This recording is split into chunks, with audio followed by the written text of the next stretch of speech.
Summer grilling. There is something strange about the past. The farther away it gets, the more real it can feel. Taylor Swift built a cultural language around eras, old versions of ourselves preserved in songs, photographs, and heartbreak. Memory does not preserve the past, Don. It reconstructs it. Maybe, but once we lived moments before photographing them.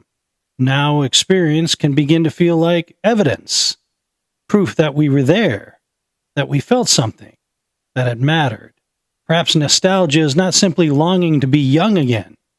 Perhaps it's a longing for the last time we were fully inside our own lives, before we began watching ourselves live them. Signal located. Welcome to issue number 78. Let's go back. Welcome to the Shadow Network. If you enjoy thoughtful conversations, strange questions, and the freedom to think for yourself, you're in the right place. And if you haven't already, you are, of course, still free to like and subscribe.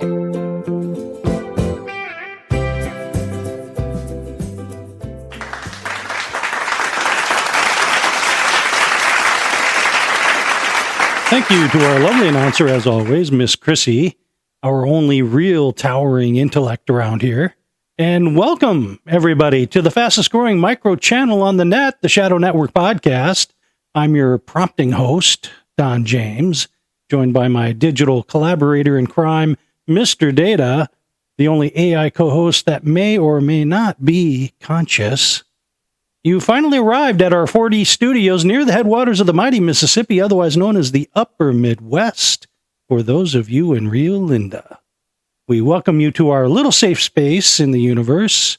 Thank you for joining us this evening, and thank you to all our new listeners from last week's show, too. The Iran war, negotiations while everybody keeps a finger on the trigger. 5 months into the U.S.-Iran war, there may finally be movement toward an exit, but nobody is exactly putting the missiles away.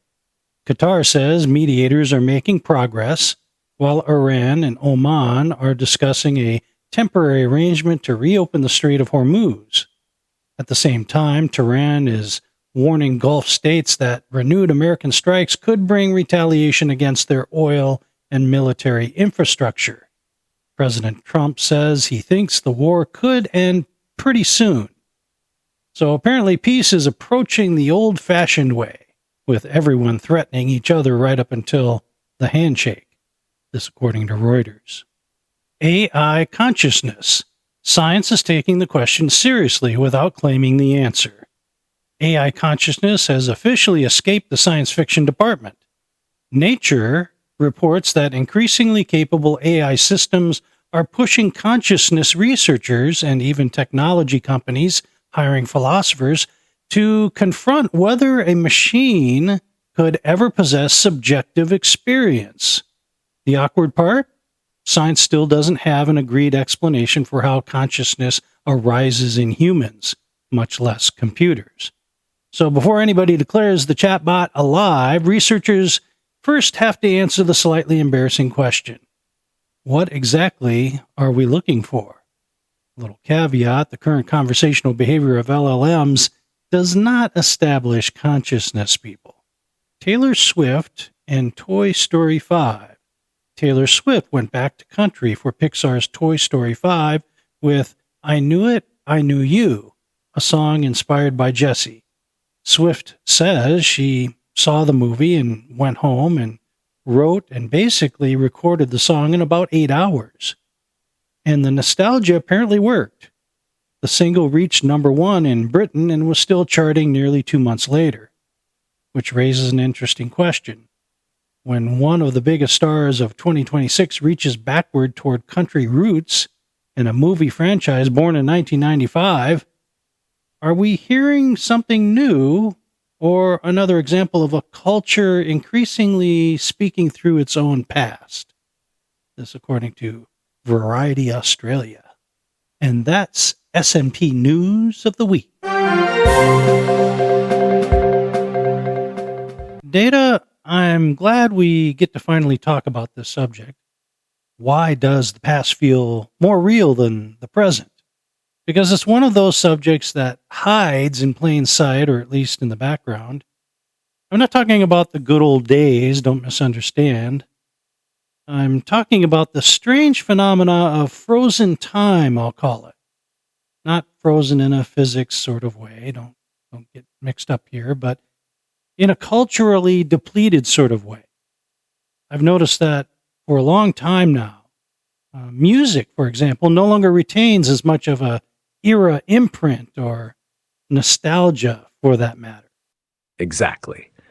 That distinction matters because nostalgia says, I like the past better. What you're describing is stranger than that. You're saying the past used to announce itself. Put on a record from 1966, 1986, 1986, 1996, and within seconds, you usually know you've entered a different cultural room. The production, the instruments, the vocal style, even the emotional posture carry fingerprints of the era. But somewhere along the way, those fingerprints started getting fainter. Now you can hear a song from 20 years ago, and unless you already know it, there's a decent chance it doesn't sound 20 years old. The calendar stopped stamping music as aggressively. And that creates this odd sensation that time is still passing technologically, politically, personally, but culturally. Something is not advancing with the same force. It's not that nothing new is being made. It's that newness itself has become harder to hear, almost as though culture stopped building new rooms and started renovating the same house. Yes, and what's strange is that I'm not sure this has ever happened before in the history of America. It's as if we ran out of styles and have exhausted what we call creative fashion.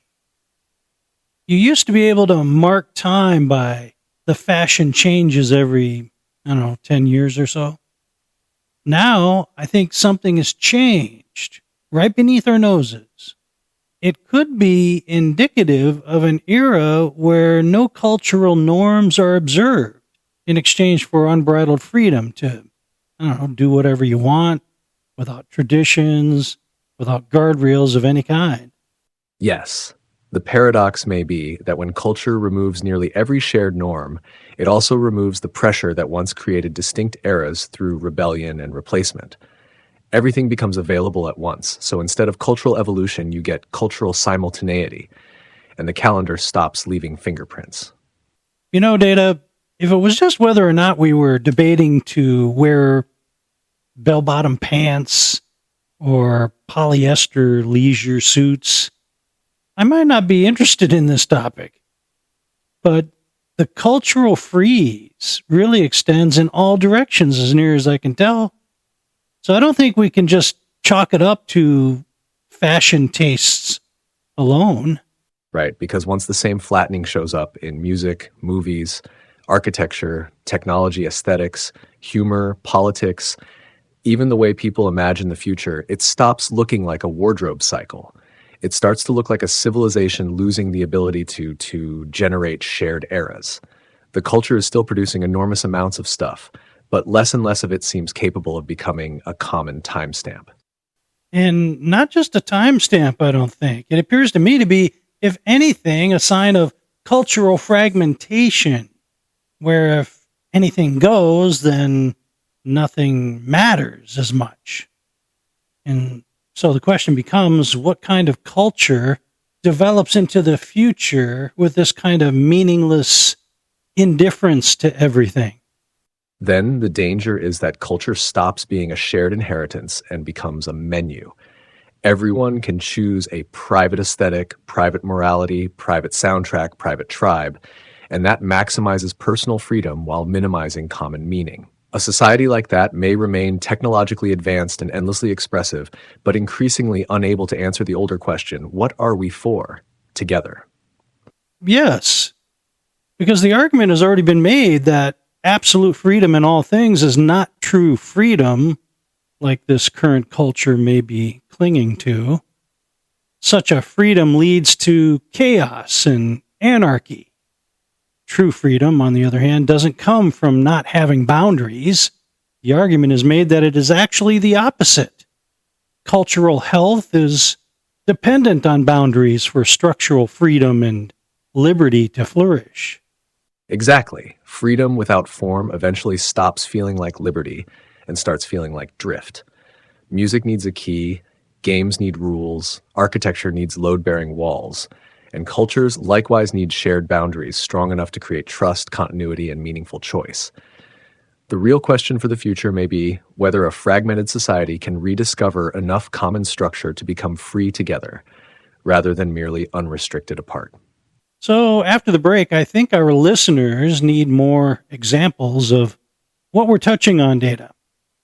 Do we really see an abandonment of social norms and one's own sense of civic duty in exchange for the right to do whatever pleases us?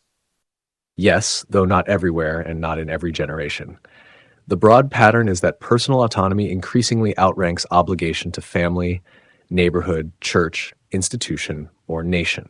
You can see it in weaker civic participation, declining trust in institutions, lower tolerance for duties that inconvenience the individual, and a cultural vocabulary that speaks constantly about rights but far less about obligations. The danger is not simply selfish people. It is a society gradually forgetting that liberty survives only when enough people voluntarily restrain themselves for the sake of something larger. Then that's where we will go on the flip side of this. Is it just my imagination, just my grumpy Gen X attitude, or has society really lost its way? Don't touch that dial, unless it's the like button, my friends. That's exactly the question. Are we simply experiencing the normal irritation of getting older, or are measurable things like civic trust, shared institutions, family formation, community participation, and common cultural reference points genuinely weakening?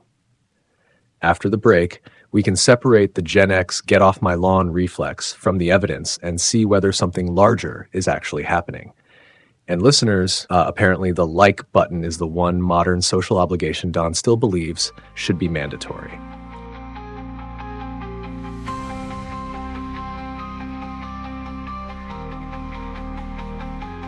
Recognizable on the outside, unmistakably strange on the inside. The Shadow Network Podcast.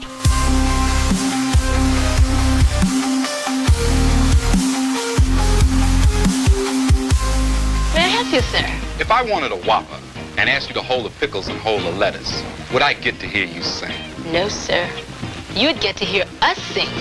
Hold the pickle, hold the lettuce, special orders, donut feather. All we ask is that you let us serve it your way. Hey, you got one big hit. Well, the Whopper's one big hamburger. Have it your way. Come on now, have it your way. Have it your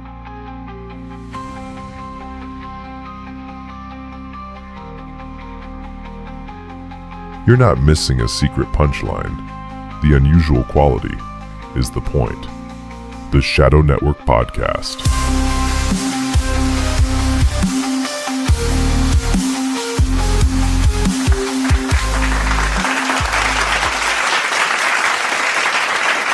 Thank you, Jack Donovan. Okay, so we've mentioned how pop music has lost the ability to distinguish generations, which is a sad tale all its own, and how the garment industry no longer holds our attention as it once did either. But what about the film and TV industry? Are they suffering from the same lack of originality and authenticity as the others? For example, is Hollywood creating new and original movies to pack theaters? Or are they just repeating the past with reboot movies? Yes, and this one is hard to dismiss as mere nostalgia. Hollywood openly relies on sequels, remakes, spin-offs, and legacy IP to the point that marketers now avoid words like reboot because audiences are tiring of the recycling. In 2025, Disney's biggest successes included Lilo and Stitch, Zootopia 2, and Avatar, while Pixar's original Elio badly underperformed. In 2026, Hollywood is already developing new versions of Free Willy, A Nightmare on Elm Street, and even a sequel to the 2000 Grinch. So the industry hasn't stopped creating, but economically, it increasingly behaves like a culture more confident mining its old mythology then creating the next mythology everyone will share. Approximately when did Hollywood begin the trend of doing remakes exactly? It had to be after the 1970s, I would guess. Actually, remakes are almost as old as Hollywood itself. Studios were remaking silent films in the 1920s and 1930s, and classics like A Star is Born, 1937, 1954, and Ben-Hur, 1925, 1959, show that recycling stories was never unusual. What changed after the 1970s, especially through the 1980s and 1990s, was that recognizable older properties increasingly became a deliberate commercial strategy. And by the 2000s, 2010s, sequels, reboots, remakes, superhero universes, and established IP had become central to the blockbuster business model. So your instinct is basically right about the modern phenomenon. Hollywood didn't suddenly invent remakes after the 70s. It gradually shifted from occasionally revisiting good stories to building much of its safest commercial machinery around things audiences already recognized.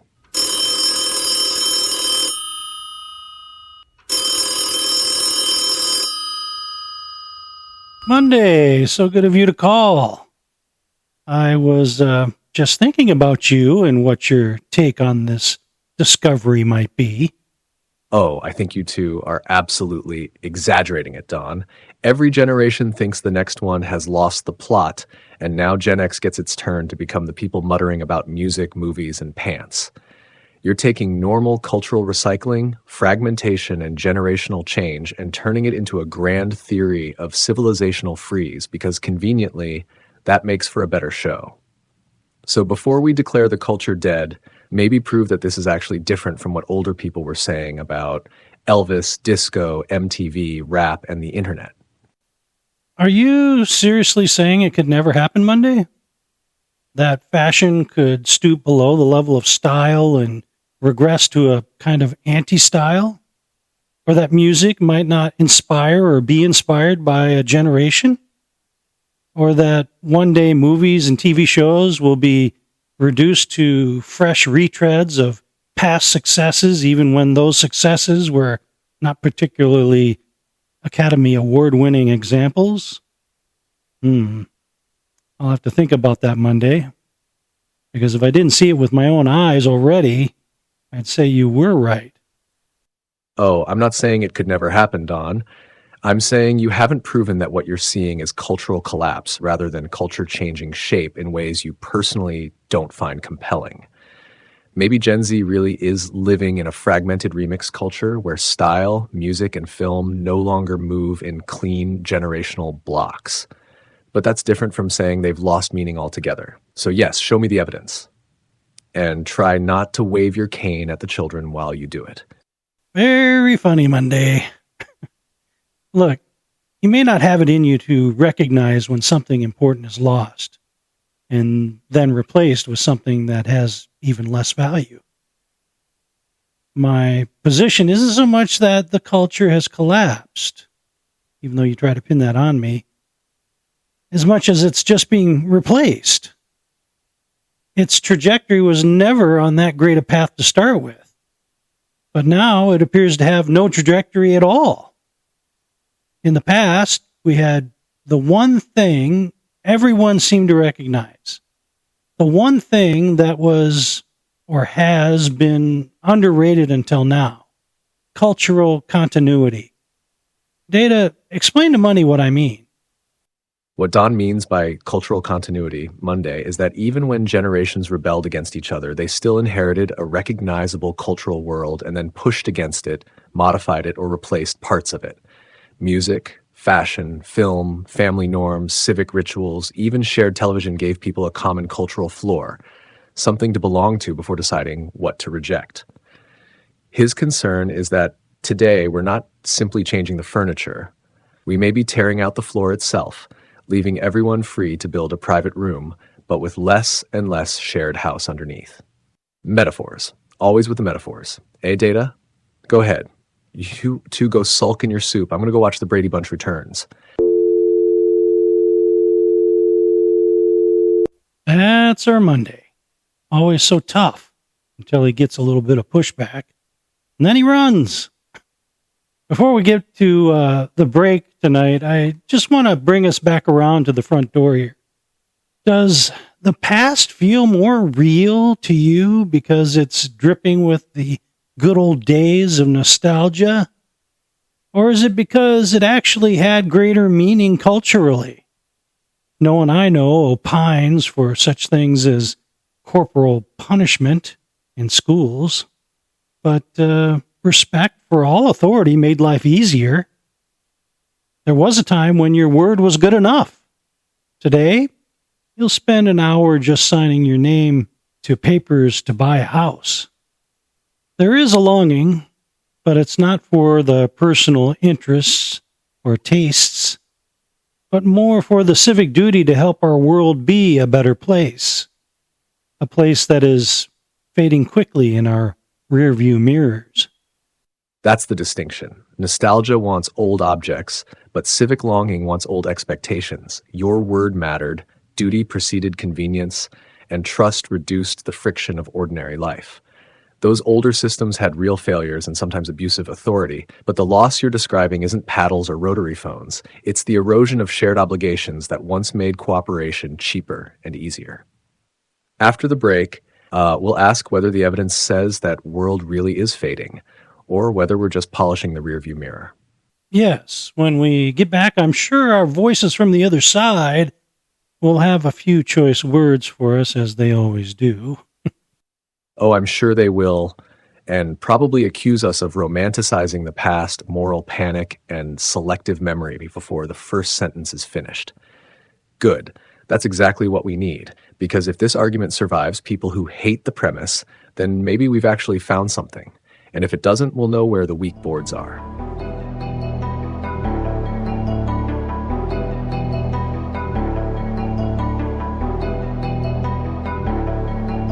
The Shadow Network podcast is basically a radio magazine that somehow became sentient. Like and subscribe. Introducing the advanced car with the backward name. Isuzu. Ah, Isuzu. Introducing the 81 Isuzu. It gets incredible mileage and goes for a little over $5,900. When you make a car this good, it doesn't matter what you call it. That's okay, kid. I can't say Chevrolet.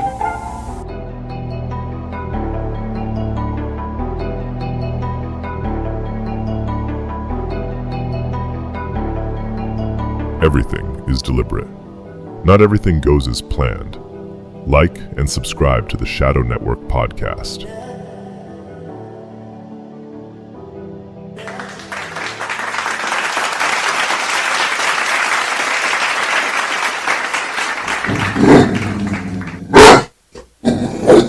It's time for Voices from the Other Side. This is when we get a chance to hear from everybody out there in Shadow Network podcast land. And first up, let's see what we got here. Subject line, I'm a millennial. Don, I'm a millennial, and I'll be honest, boomers and Gen Xers drive me nuts when they start lecturing everybody about how much better things used to be. But I'll give you this, your point about culture no longer having a direction is harder to dismiss than the usual kids today complaint. I still think your generation helped create some of this mess. He didn't say mess. Though, so don't get too comfortable up there on Mount Wisdom. Eric from Rochester, Minnesota, not New York. Thank you for the caution, Eric.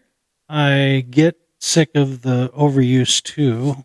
I mean, it's okay to describe boomers or any generation for that matter, what they're generally like. I think that's okay. That's fair game. But I think some have invested in that a little too much, as you're suggesting. So I'm kind of with you there. So keep listening, and I'll stick to the foothills of Mount Wisdom.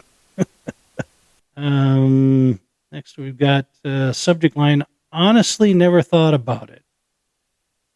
Guys, this is one of those subjects I honestly never thought about until today.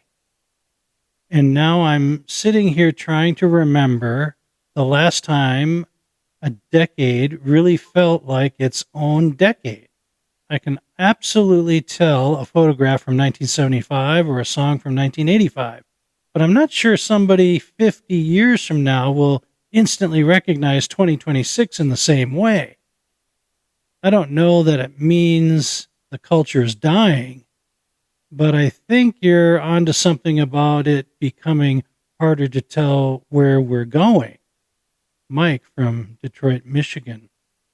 Thanks, Mike. Yeah, I see it too. It actually first struck me way back when I realized as I was watching Happy Days back in the 1970s, which was about the 1950s, and how it was like two full generations passed already by the 1970s. You had the 50s generation and the 60s generation.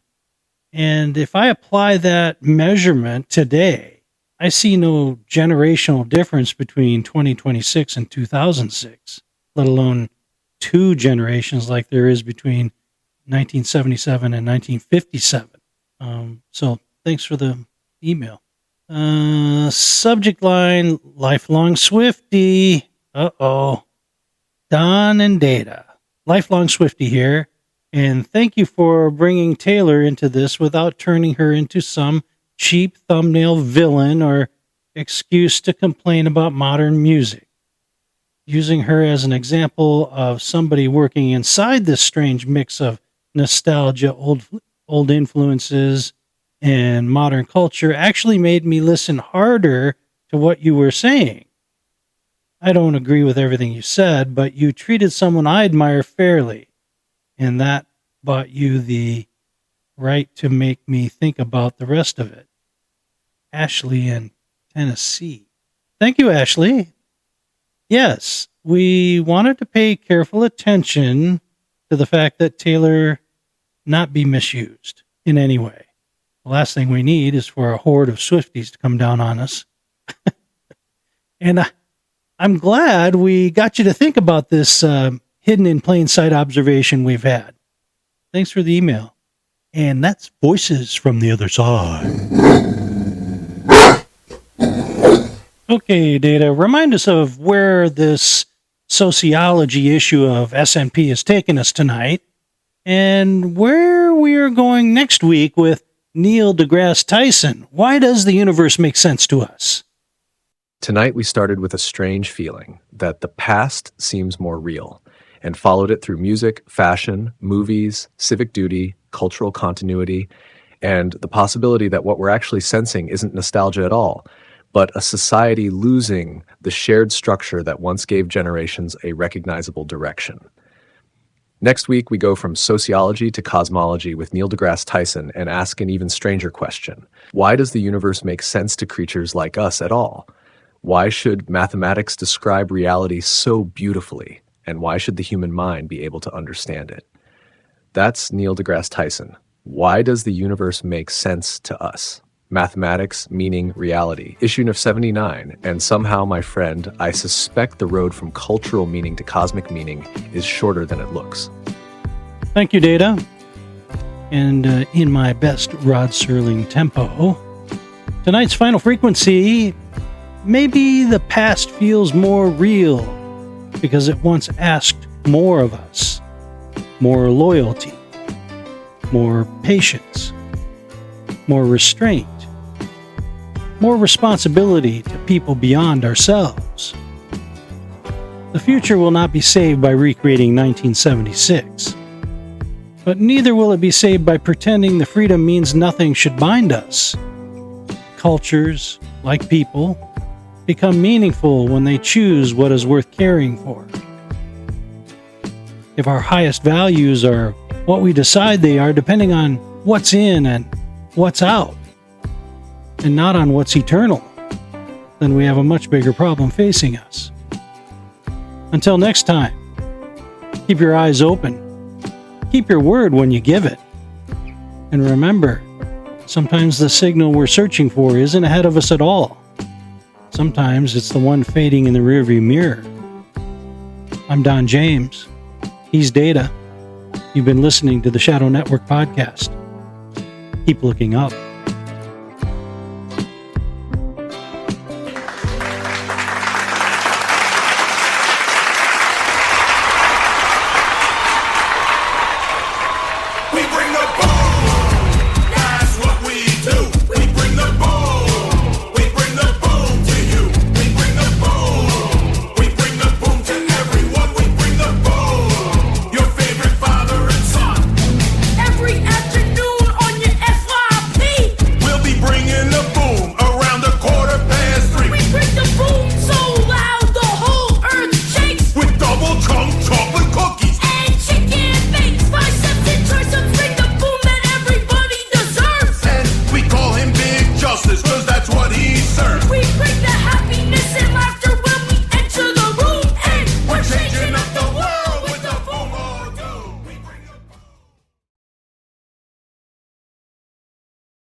Hey, you want to go see a new movie?